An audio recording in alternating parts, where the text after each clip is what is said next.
Hello, my name is Lorraine Murray and I am the founder and CEO of Connected Kids. I'm having a particularly blue throat chakra day today, as you can see, and with the lovely wings of my virtual background. I wanted to share with you an idea, a mindful practice that came to me today.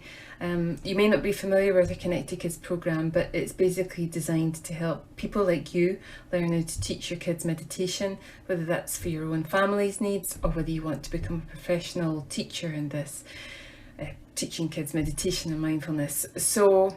But I've always got new ideas coming up and I share them with people that we teach on our programme, but I felt like I wanted to share this one with you today as well, particularly as I'm wearing blue. There's a lot of blue here, and that's really a sign of the emotions, the emotional practice that comes from meditation. And one of the things that adults don't seem to realise is how difficult it is for young people to express how they feel. You may think your young toddler knows exactly how to express that through a tantrum, or maybe your teenager's quite sulky, but that's not them articulating how they feel. That's just a demonstration through behaviour. And if we don't know how to put into words how we feel, that seems to really amplify the difficult struggle we have with that feeling.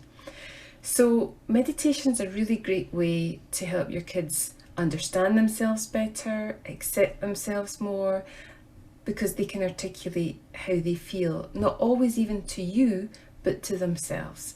Because if we can understand ourselves better, we therefore give ourselves more self-compassion. And what you'll find when you teach your young people meditation is that the more they can articulate that, the more their stress levels go down, the more they're able to accept who they are, and the strong behaviours that you see become less and less because of that.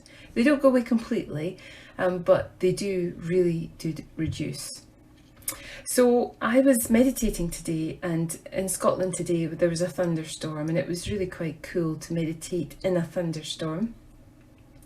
And whilst I was meditating, I was really aware of the atmosphere, the sound, the pressure of the air, and it made me think about one of the things we do in our course, where we help the adults we're teaching to understand how to communicate feelings to children through using terms like different forms of weather patterns. So, for example, the thunder, that could be the real grumpy face, or the real difficult, the clenched fists, and lightning could be the expression of anger. But we've got all different sorts of weather patterns. So we have weather patterns like the sunshine, the rain, clouds, just rainbows as well. So we have all different types of interpretations of open to us to express different feelings using weather patterns. We can also let children know that sometimes they might feel more than one feeling at the same time. So, for example, it's sometimes called double dip emotions, but I think there's more than two, maybe 3 or 4 different emotions going on at the same time. So, for example, the weather pattern again analogy, we can say it's cloudy, but it's also sunny. So again, in terms of feelings, we can feel this way, but we can also feel this, and that's perfectly normal. And so we're helping our young people to articulate, to mindfully speak to themselves and also to you and others about how they feel about things in a way that really helps them to make sense of the world and their place in it. So I'm a foster mum as well as running this program, and we have a 14-year-old foster son who's been with us a few years. And so during my meditation, I really felt like I wanted to share this with him, and I wanted him to help me actually create this, which I'm going to share with you today. And so we started off with a sheet of paper and put the alphabet A to Z, and together, mindfully, we created a list of different feelings and emotions that we could relate to. So the letter A, maybe the first one he came up with was anxious.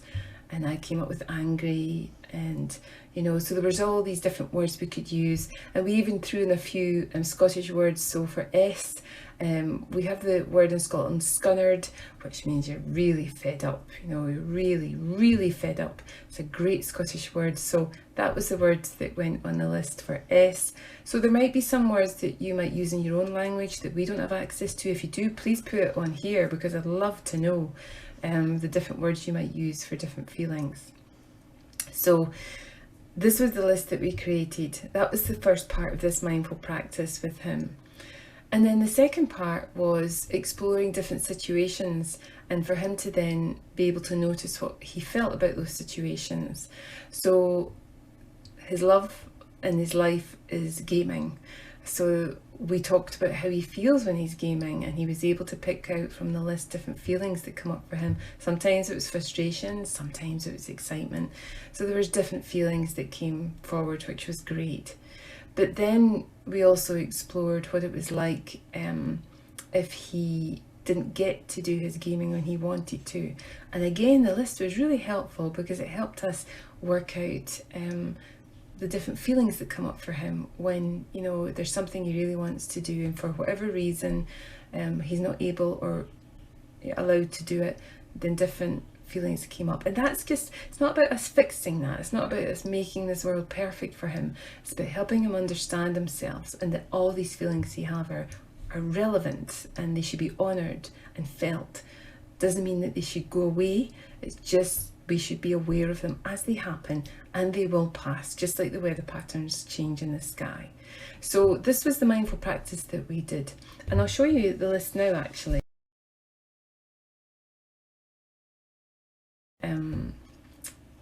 I got him to draw, we did some circles, and I just let him choose how to draw the faces that he would put into that circle depending on the emotion that he was looking at and wanting to describe. And that's really part of, the work that we do at Connected Kids. It isn't just about asking kids to sit down, close their eyes and meditate. It's about the mindful practice that we bring to that, in addition to what we teach our kids about themselves, and bringing that into a mindful meditative practice that they don't even know that they're meditating. We could call it ninja meditation because it doesn't seem what they think they would call meditation. So I hope that's been helpful, and please check us out on the website if there's any questions you have, or you're interested in our course, or maybe some of our books we've had published about teaching children meditation.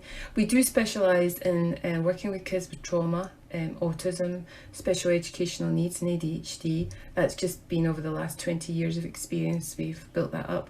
And myself offer the online training, but we have a number of fantastic trainers worldwide who, when they're allowed to, will do face-to-face training, but at the moment it's just all online training. Thank you for joining me today, and have a wonderful day. Namaste.